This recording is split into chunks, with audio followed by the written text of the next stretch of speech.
Tatieni tilaweko zina mwa zimene zikuchitika ku Trade Fair lero pa 22 Mei. Kumene kuti kuyimbidwa nyimbo za zifukwa, tamverani.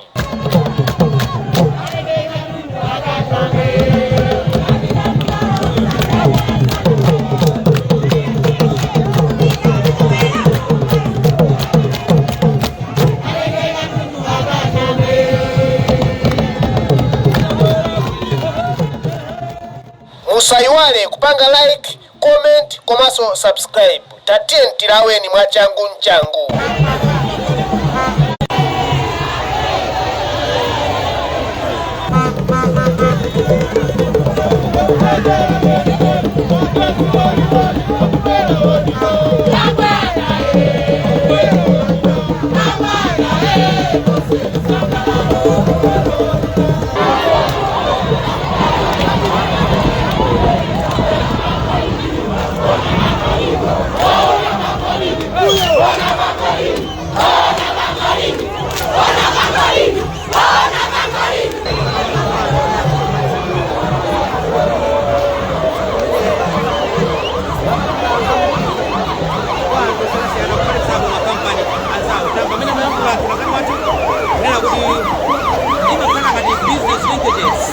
Business linkages. Kwambiri bana kalibano wachiri kwa mtsogoleri wa dziko lino Dr. Michael Bizumbusi alikuwa amene akulandira mtsogoleri wa dziko lino amene akale akufika malo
I'm the Senior Manager in National Bank of Malawi, Retail Banking Division.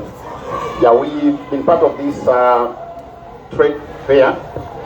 We've sponsored 50 SMEs in various industries, including manufacturing, agriculture, renewable energy, trade, wholesale, and just to mention but a few. I'll just give you a break on behalf of all the SMEs who are present here. As National Bank of Malawi, we do support the SMEs because we understand that the SMEs are key to the country. So we provide various transactional services in terms of account opening to make sure that we are in line with the government agenda of financially including everyone. We also do provide various lending facilities. We're talking of informal facilities for agriculture. We're also talking of overdraft facilities. We're talking of UTM loans, and we're also targeting special groups like women, we empower women entrepreneurship. We also target the youth as well as the vendors, because we also believe that they are very key in the economic development of the country. We believe that by supporting the SMEs, we are economically empowering them because they also assist in job creation. Yeah, so on this pavilion, it's the pavilion for Sky Energy Africa as our partner. We recently entered into an agreement with Sky Energy Africa to support them in terms of lending facilities. Well, what we are doing with them is that our customers can actually go to them to look for various products and then they come to the bank to buy finance. So you'll see, as you can see, there are so many products which Sky Energy Africa is actually providing. Now we're talking about the agriculture sector, which is very key in terms of government agenda. So these are solar powered, high solar powered irrigation systems. They also provide the solar power which can actually be installed in various schools with individual homes and the private sector. They also provide electric vehicles, as you can see on the right. Those are 100% electric vehicles. So we believe as a bank that we need to move away from the fuel fossil by concentrating on the energy sector. So that's why we are engaging these. Thank you so much, Your Excellency. May I for agriculture, we're also talking of overdraft facilities, we're talking of UTM loans, and we're also targeting special groups like women, we empower women entrepreneurship. We also target the youth as well as the vendors, because we also believe that they are very key in the economic development of the country. We believe that by supporting the SMEs, we are economically empowering them because they also assist in job creation. Yeah, so on this pavilion, it's the pavilion for Sky Energy Africa as our partner.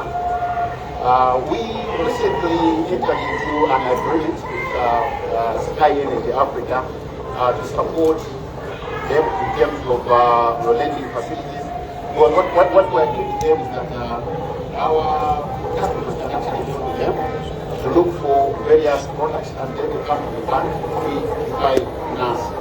So you'll see, as you can see, there are so many products which Sky Energy Africa is actually providing. Now we're talking about the agriculture sector, which is very key in terms of government agenda. So these are solar powered, high solar powered irrigation systems. They also provide the solar power which can actually be installed in various schools with individual homes and the private sector. They also provide electric vehicles, as you can the right. Those are 100% electric train fields. So we believe as a bank that we need to move away from the fuel fossils by concentrating on the energy sector. So that's why we are engaging these. Thank you so much, Your Excellency. May I request that we have a small gift from National Bank of Malawi for you, Your Excellency. So it has already been presented to this. Thank you.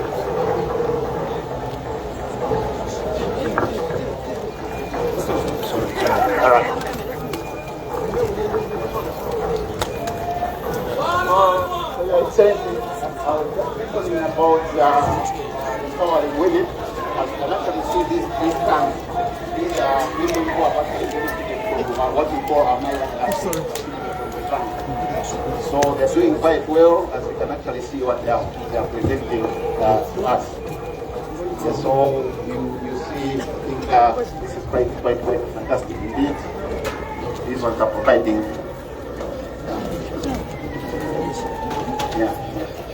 Providing the nice tools. Exactly.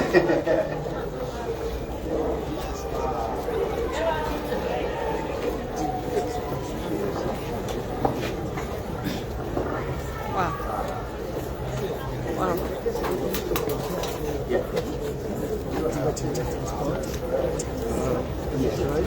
This is direct from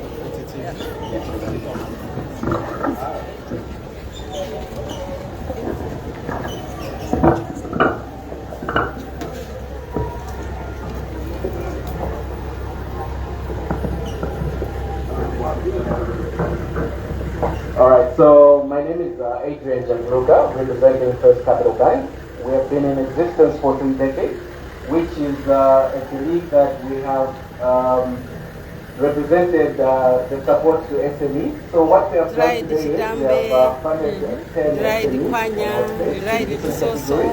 So we also offer them different types of solutions that include which is an application that you put on your phone and it helps you collect funds from your customers.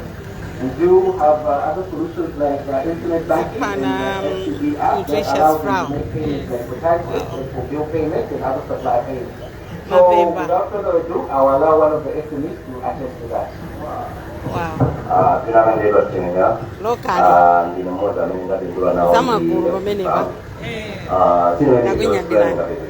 anthu akafuna kugula kukutsatirani atha kupezani kuti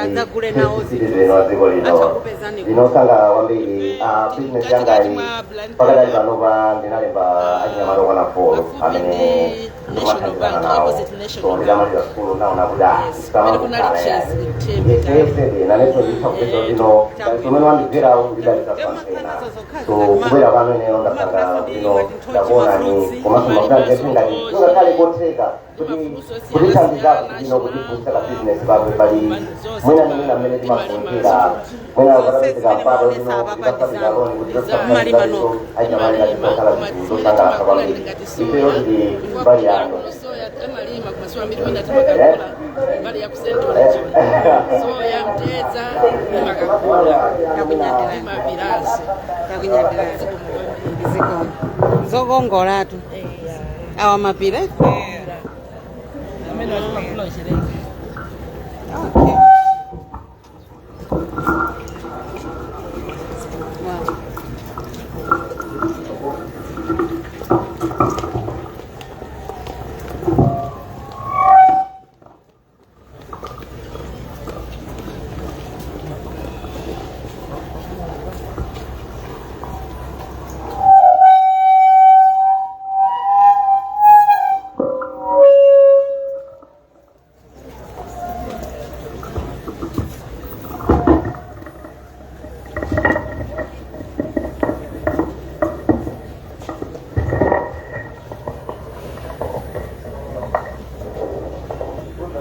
Your Excellency, locally produced by our SMEs.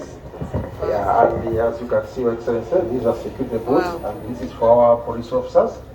Yeah, the ones for the traffic police. And how often over at minutes my Blantyre, I'm busy. MP for Blantyre give us a brief of the products. We farm in Thank you. Chichiri. We are agriculture-based farming, but we supply in supermarkets, ShopRite, Blantyre, ShopRite Kalindo, and ShopRite Mzuzu. You find us there, and also in the local markets. We also supply the local markets. So we also do horticulture training. We have students coming from all universities and colleges for attachment as well, horticulture attachment. That's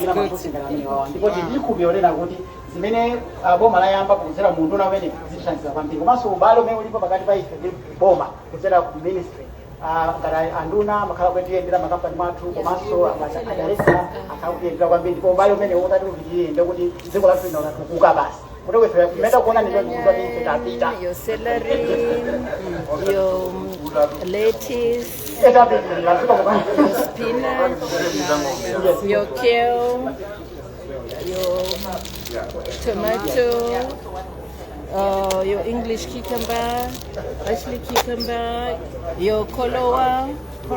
Yes, yeah, your spring onion.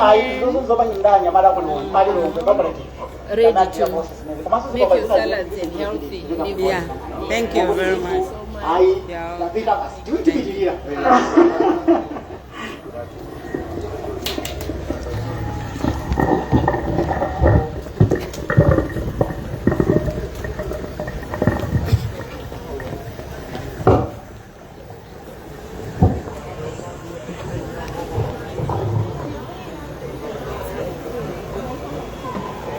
Magamoto. Electric. Oh. This is electric. Yes. Wow. But this is So an umbrella beautiful. body of cooperatives. So here we have got the different This is products from beautiful. different cooperatives. Yeah, like all these powders, the moringa, baobab, these are coming from Kategeza in Kotagota. And we have the honey, Zaranyama honey. Yeah, this one is from Zaranyama. This one is from Kapombeza.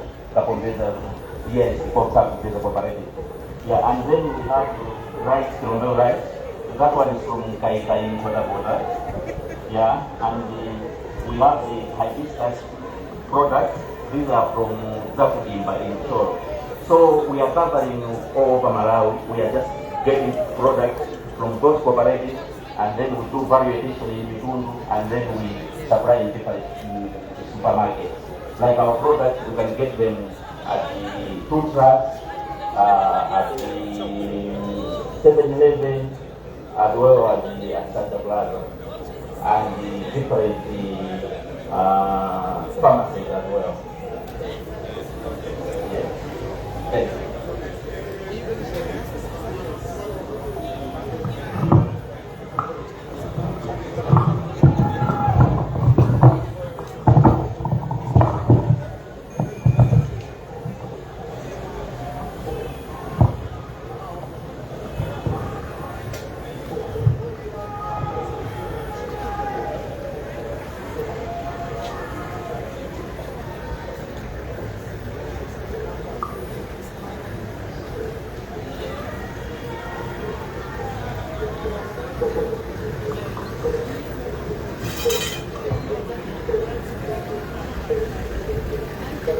That is nice. Eh?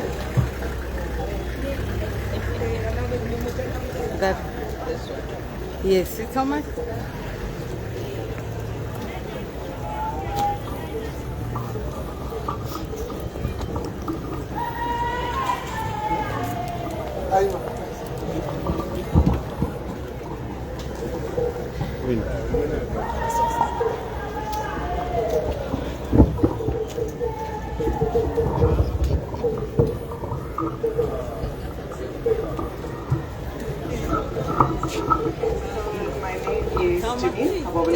I'm representing Imperial Motors, and we are motor dealers. We have 3 brands here today. We've got the Haval brand, we've got the Nissan brand, and we've also got the Mitsubishi brand. So standing in front of me here today, we have our newly launched Aura. It's called an Aura. It's a fully electric vehicle. So all you need to do to drive it is to charge it. It'll take about 5 hours to charge, and that's a full charge.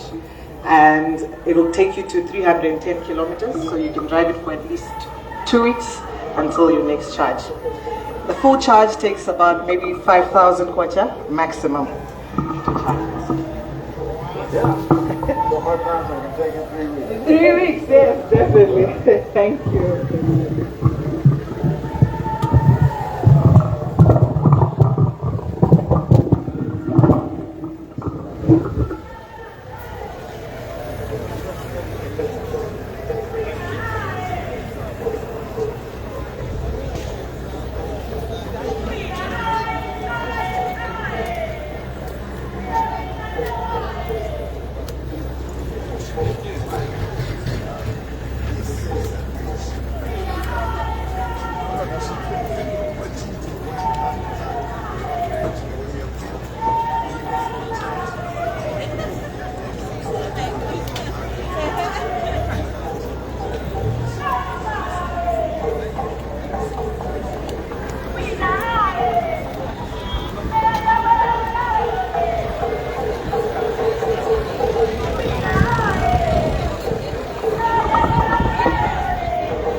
Malawi has for 61 years, and as a water, we believe in quality, durability, and reliability. Toyota will take you wherever you want to go. Any road, Toyota is there, and you want to you know it's there.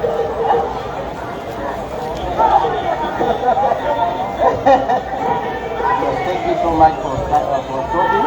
Yeah. So what is Corona Cross Hybrid? We are mindful of the community. So as Toyota, we are not left behind. We are going towards that direction, and we hope come 2027 we also have a hybrid. Thank you.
Or is that something that we didn't know?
Poi lovo.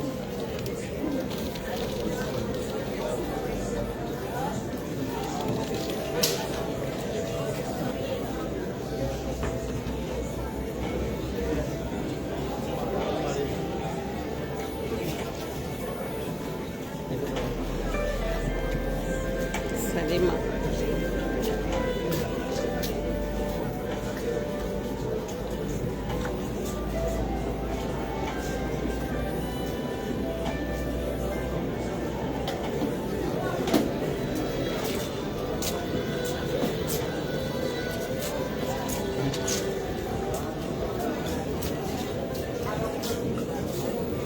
Shop Express.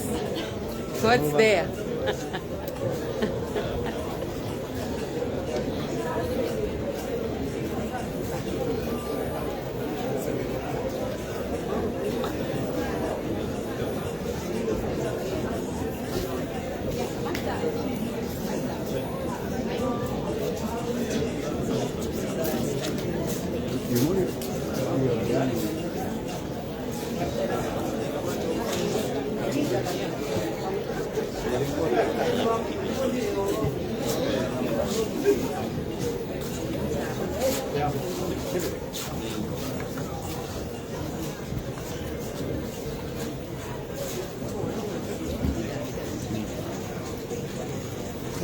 Esa na yogurt.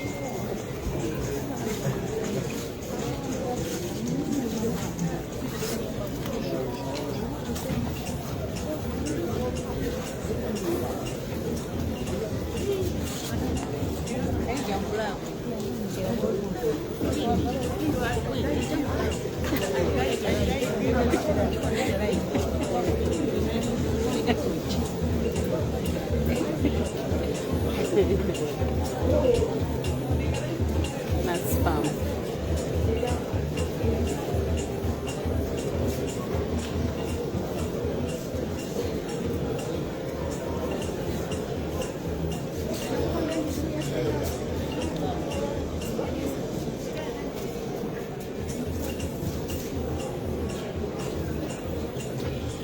Money maker, irrigation.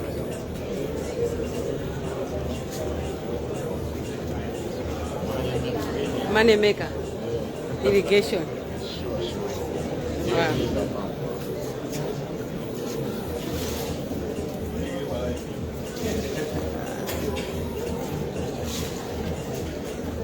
Vile kumunda basi.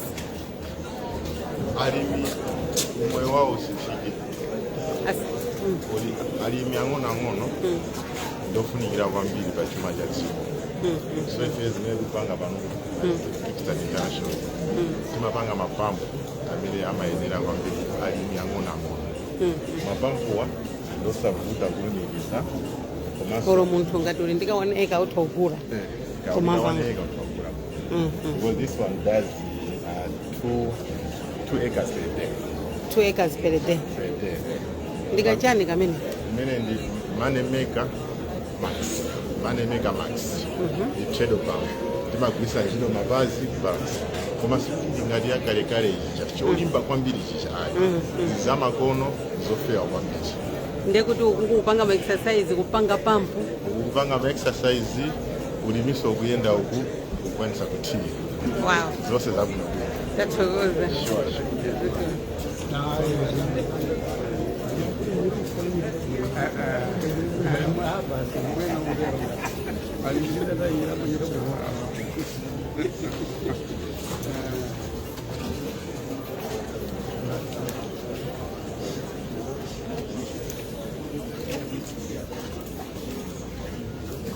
Kumwati chama gura anthu ta ku Mozambique tonse tili hapa.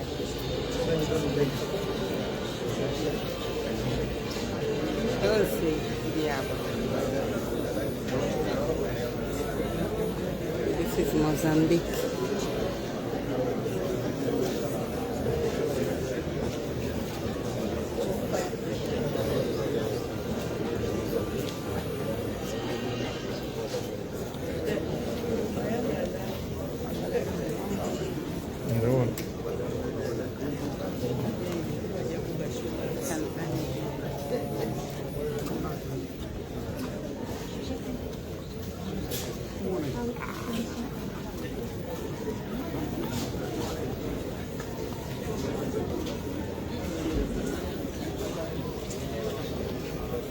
Zimbabwe. Good and thank you.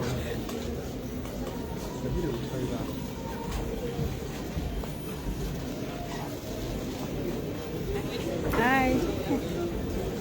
Finca livo be? Tagunyandira.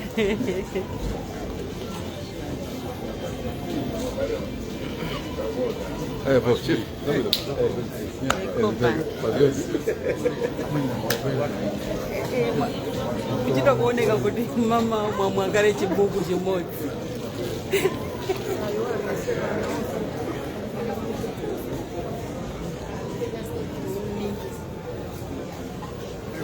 Hi. What's here? Vela development.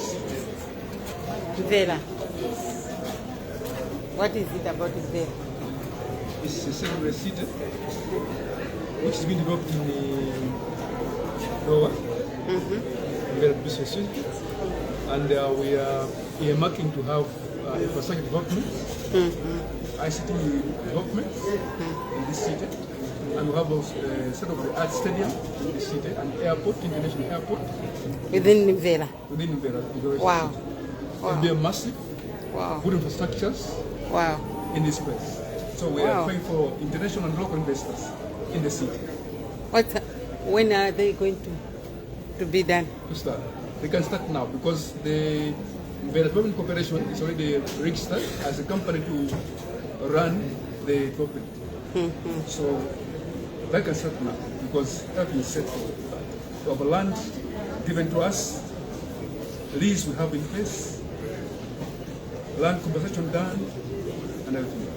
Then Velapo Satulilongwe City. That's what we want. That's what we want. Because the vision is secondary city. Secondary the city. city which is full of innovations. Wow. And that's thank you, all the best. Let the dream come true. Thank you.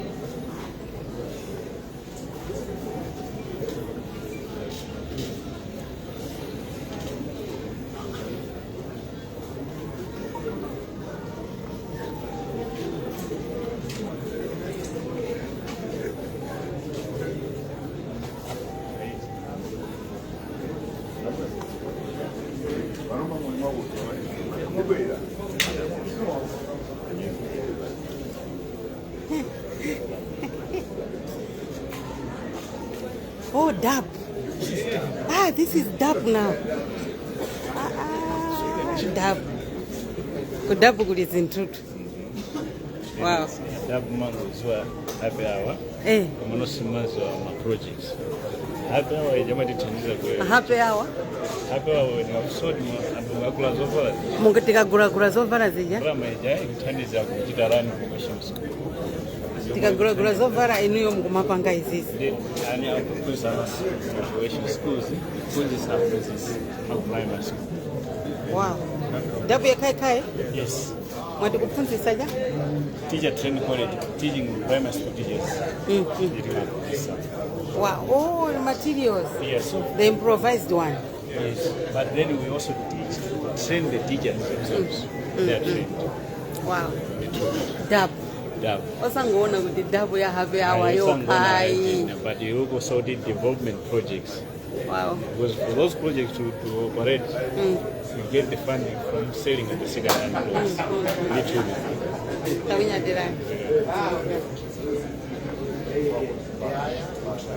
New line.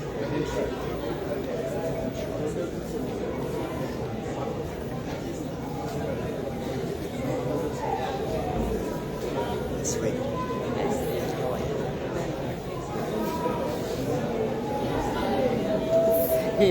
Come to Sidco. Mbeu. the home of bumper harvest. No, Dawulanda no Sidco. Komanso alimidziwa ndikunena kuti tabweretsa star 2027 hash mene mupeze ndithu ndondomeko yakagulidwe kambewu mene mupeze mbewu zimene timachita ife Sidco zosiyanasiyana komanso kazili ndinu kulipira pang'ono kamulipira zonse star 2027 hash. So munthu akangoimba star 2027 hash. Yes. Akangopanga imene kudina. Yes. Ndekuti namba imene ikafikira kuti ku Sidco. Kaya ndino kaya mundi ndofuna line ya Airtel kandi TNM koma mupange star 27 hash. Ndiye kuti muyamba kugula mbewu za Sidco. Zili ndinu kulipira pang'ono machisanzo kuti mwina ndofuna ndilime December. Yes. Ndekuti ndithoyamba kugula pano. Kumapereka mwina 1000 mpaka ikakwanire. Yes. Mbewu imene. Cholinga chake nchonya kuti tifuna kuti mulimi wina aliyense akhale ndithu ndi access kweza mbewu za Sidco. Ndithu. Kodi ndekuti amaniwo amakhala sawalimi. Kandi ndino amaniyu kandi ndino a Liverpool kuno kandi ndino a Bullets star 2027 hash. Mukumva tu ma viewers. Musavutike kuti ya mbewu ikudula ili expensive iyayi. Osa dandaula ndi ulimi masiku ano watani waphweka ndi chifukwa chakuti ulimi waphweka usuti wangophweka koma waphweka ndi Sidco. Waphweka ndi Sidco. Tukana ngati unena Sidco pano. Bwerani mupange star 2027 hash. Mukatero ndekuti inuyo mukonzekera ulimi wanu chaka chamawa ndekuti mukolola bwino. Kwambiri. Amati ayambire tupompano program iyi tinayitsegula kwa 1 May ndithu akapanga zimene star 27 hash ndekuti ayamba kulipira akhala ndi access yolipira komanso ife timapeka danga kuti mulimiyo atiuze kuti kodi mbewu yafuna katengere store yake iti kapena kodi timbwetsere kumene walipirako so zili ndi mulimi kusankha njira imene angafune kuti mbewu imfikire bwanji. Okay. 20 urgent star 2027 hash. Yes. Ndi the whole Malawi. Kuli konse aliyense kumene angayimbire. Kuna ulikonse.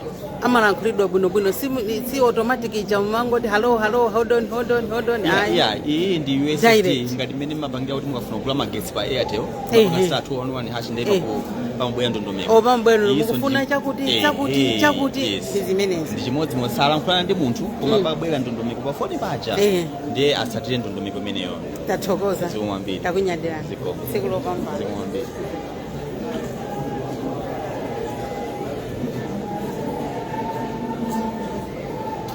Tsopano inuyo mbewu yake itiyo.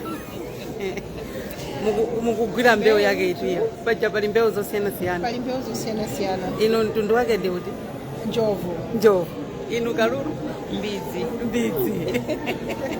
Takunyadirani. Osaiwala star 2027 hash. Ukatero basi wafika. Basi wagula mbewu yako wafika Sidco. Takunyadirani.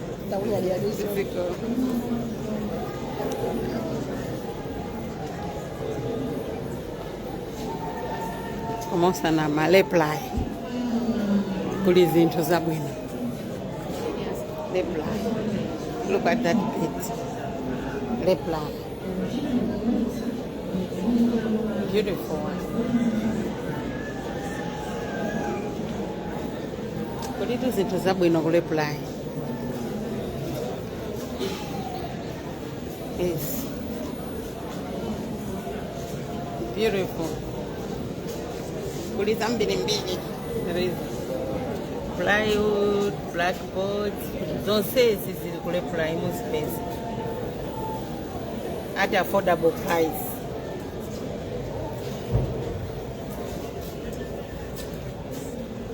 kaya zitseko kaya masilingi kaya ndi chani kaya ndi mabedi mabookshelf. Wow. My reply. Hi. Ndafotokozereni anthu kuti awawa amene akumva apa pamenepa ali online akumvera akuonani ndithu mmene mukumwetuliramo akuchita kuonaninso kuti kodi mungafotokozere bwanji za reply. Reply yetu ndi imodzi mwa makampani akuluakulu amene amapanga process matabwa pamene titi mtengo. Ifeyo mtengo uja tikaona mtengo timaona ena numaona kuti ndi mtengo koma ife timaona kuti ndi business yathu. So mtengo uja timayamba kuyambirira kwenikweni kusamala manazare yathu tikatero timadzala tikadzala tisamalira zaka ndithu mwina zaka 15 17 tikati ndiye timakolola ndiye tikakolola timapanga timatulutsamo zinthu ngati ma transmission hose ma blockboard ma plywood timati ma medium density fiber boards ma pellets izina zote. Ndiyeno pa ma products athu amene timapanga opa product ina imene dzina lake timayinena kuti ndi medium density fiber boards. So medium density fiber boards tikapanga manufacture timatulutsapo katundu.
Mama ya